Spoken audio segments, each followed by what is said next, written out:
rahmat itu di Quran dan juga dalam hadis setidaknya punya 3 makna utama. Ada 3 makna. 1, solusi dari berbagai macam persoalan hidup. Saya ulang, solusi dari berbagai macam persoalan hidup.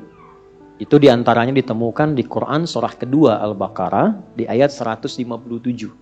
Nah, munculnya ayat 157 ini ada keterkaitan dengan 155 dan 156. Persoalannya di 155, sabarnya 156, solusinya 157. 155, walanabluwannakum bisyai'im minal khauf wal ju' wa naqsim minal amwal wal anfus wath thamarat wa basyiris sabirin. Sabarnya 156, alladzina idza asabathum musibah qalu inna lillahi wa inna ilaihi raji'un. Ayat 157-nya, ulaika alaihim salawatum mir rabbihim wa rahmah wa ulaika humul muhtadun. Itu ya. Baik. Rahmat yang pertama, solusi dari berbagai macam persoalan kehidupan, baik kegelisahan. Jangan dikira yang hadir di sini tenang semua. Ini walaupun wajahnya kelihatan senyum-senyum, hatinya ada yang gundah. Ada yang baru ditolak saat mau lamaran, mungkin kan? Lamar kerja maksudnya. Ya? Ada yang mungkin sedang kesulitan di rumah tangga, pengen dapat ketenangan, khauf. Gak bisa dihindari. Tadi aja kan gak lihat-lihat jam, nih Ustaz datang nggak gitu kan? Padahal saya secepat mungkin bisa ke sini tuh. Ya nggak singgah di rumah. Cuman ke kantor ganti pakaian langsung ke sini. Hampir nggak tidur saya semalam itu. Alhamdulillah. Ya, tapi kan yang khawatir Anda. Walju' kan ada yang lapar. Awal-awal dari subuh ke sini sarapan aja belum kan? Lihat-lihat yang jualan nggak depan kan? Itu nggak apa-apa. Wa naqsim minal amwal. Ada yang mungkin baru kena musibah di kantor. Proyek misalnya, ada yang nggak lulus. Ada utang belum dilunasi, cicilan masih nyari solusi. Yang demikian. Wal anfus, ada yang sakit, mungkin kerabatnya datang supaya cari wasilah. Allah kabulkan doanya. Ada yang ngejar ustadz supaya minta didoakan. Ada. Wat thamarat. Itu kalau buka mushaf diartikan buah-buahan. Itu sebetulnya bahasa kiasan. Cara bacanya, memahaminya dengan balaghah. Kalau baca terjemah nanti kurang nyambung. Kalau buah-buahan berarti yang diuji cuma tukang buah. Tukang sayur tidak. Ya. Itu cara bacanya pakai ilmu balaghah, pakai majaz. Maksudnya apa? Kalau buah itu kan didapatkan, dipanen saat mulai pertama kali merawat benih kan? Nanam, dijaga dari hama. Tiba-tiba besoknya mau dipanen, malam-malam diambil orang. Antum yang ikut tender, kualifikasi antum yang jelas. Tapi pengumuman orang lain yang ngambil. Itu maksudnya. Ada orang-orang yang kehilangan sesuatu setelah dia berusaha keras mendapatinya. Harusnya dia, kok yang dapat orang. Saya mau tanya pada Anda. Biasanya kalau situasi begitu pelariannya kemana? Tuh. Ya, dan cari yang paling kuat kan doa itu kan yang bisa memberi solusi kan? Doa itu kan minta. Nggak mungkin minta pada yang diduga nggak bisa ngasih. Dan puncak pemberian itu pada Sang Maha Pemberi, yaitu Allah, Wahhab, pemberi tanpa batas. Nah, Allah memberikan tempat-tempat spesial yang kalau minta hati lebih khusyuk. Beda antara minta di kendaraan di rumah dengan di tempat ini. Tempatnya lebih tenang, saat masuk saja suaranya sudah lain, aura sudah beda. Apa nama tempatnya? Masjid. Makanya Bapak Ibu masuk masjid ini rasanya sudah lain. Dengan rumah sendiri tenang mana dengan masuk masjid? Masjid. Masuk rumah semewah-mewahnya, tenangnya nggak sama dengan masuk masjid. Begitu dibuka tenang gitu. Insya Allah. Baru masuk kalau punya masalah kadang-kadang sudah terasa dalam. Nangis kan sholat 2 rakaat. Nyender ke tembok, tidur aja. Ya, tenang. Gitu. Dulu di Jepang dulu begitu, ada cerita, kawan saya sedang cerita itu, kan tingkat bunuh dirinya tinggi karena stresnya tinggi. Ternyata kaya itu tidak menjamin bahagia. Maju tidak menjamin bahagia. Kan negara maju. Tapi indeks kebahagiaannya belum tentu didapatkan maksimal. Bunuh dirinya banyak, Pak. Saya pernah lewat satu tempat itu yang tiap hari selalu ada 1 sampai 3 orang bunuh diri di situ. Itu masih biasa Ustaz. Ada satu tempat X lah, saya tidak sebutkan ya. X. Itu tiap hari mayat bergeletak di mana aja. Sampai akhirnya wali kotanya punya ide, tapi ini nggak harus ditiru. Nyari solusi yang belum kedapati. Dibikin satu tempat di lokalisasi. Kalau mau bunuh diri di sini aja. Waktunya diatur.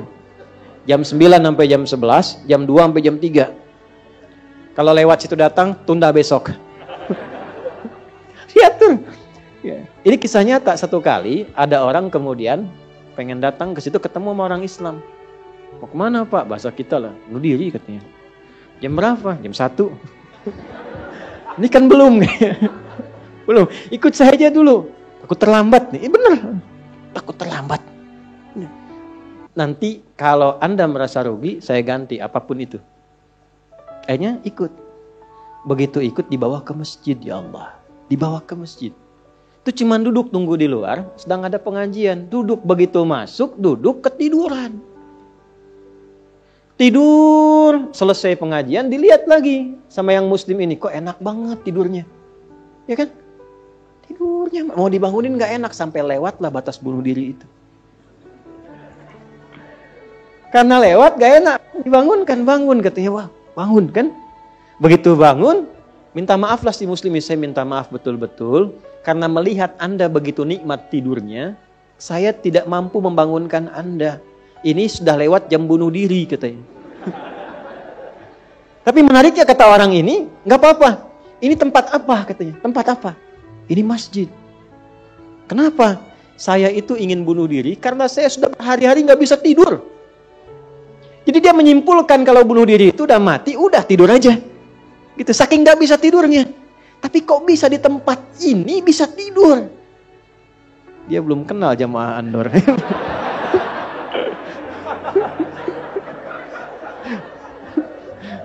Tidur. Maka diperkenalkanlah dengan masjid. Masjid. Masuk Islam Pak. Asyhadu an la ilaha illallah. Asyhadu anna Muhammad Rasulullah. Itu cuman numpang istirahat samping masjid. Masuk Islam. Asbabnya tidur. Tuh. Orang ketiduran masuk Islam. Habis masuk Islam jadi rajin. Ada orang sudah muslim. Masuk masjid banyak tidurnya. Ya. Ayo bangun. Ya. Baik, itu satu. Jadi ternyata kenapa yang pertama rahmat? Karena Allah tuh maha tahu. Gak ada di antara hidup kita yang gak punya masalah. Pasti punya persoalan. Kalau sedang ditimpa persoalan, diuji, sabar dulu. Kata Allah, terima dulu. Karena hakikat dari ujian itu untuk meningkatkan kualitas hidup. Dan gak mungkin diuji kalau gak mampu. Gak mungkin. Kaidahnya kan jelas. La yukallifullahu nafsan illa. Jadi kalau ada ibu sedang diuji masalah sekarang begitu berat. Memang yang mampu cuma ibu, Bu. Saya gak mampu. Karena saya gak mampu, saya gak diuji. Maka berbahagialah ketika Allah lebih memilih ibu dibandingkan dengan saya.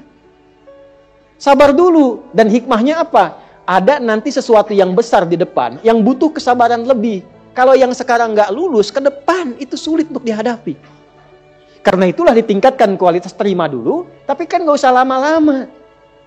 Ya kan? Allah maha tahu itu, jangan lama-lama, terima dulu, datanglah kemudian mohon solusi. Kemana datangnya? Masjid.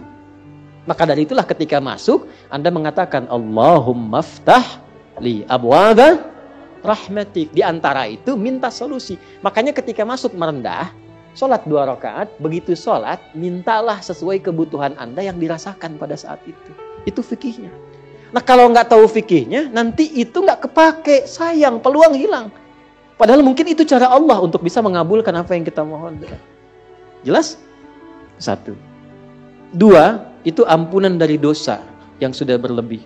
Namanya israf. Quran surah ke-39 Az-Zumar di ayat ke-53. Qul ya ibadiyalladzina asrafu ala anfusihim la taqnatu mir rahmatillah. Innallaha yaghfirudz dzunuba jami'a. Duhai hambaku, tuh masih disebut hamba. Siapa di antara kita di sini yang merasa tidak punya dosa? Boleh angkat tangan. Boleh, silakan. Saya selesai pulang. Pasti setiap kita merasa itu. Dan tidak sedikit orang-orang yang ingin taubat itu mencari tempat. Nah, tidak ada tempat yang paling ideal kecuali ke masjid. Kalaupun nggak ada orang, nggak apa-apa. Datang masuk. Masuk Pak. Mungkin yang menghambat rezeki itu dosa. Yang menghambat perbuatan belum bisa jadi baik, dosa. Ya, mohon maaf dengan berbagai jenisnya. Dengan berbagai jenisnya. Maka yang terbaik apa? Datang ke masjid. Datang ke masjid. Ya. Ini kisah nyata di masa lalu. Makanya sering baca tuh yang baik-baik lah, kisah salafus saleh, orang-orang saleh di masa lalu. Ada seorang hamba rajin salatnya. Ini sahih riwayatnya, sahih.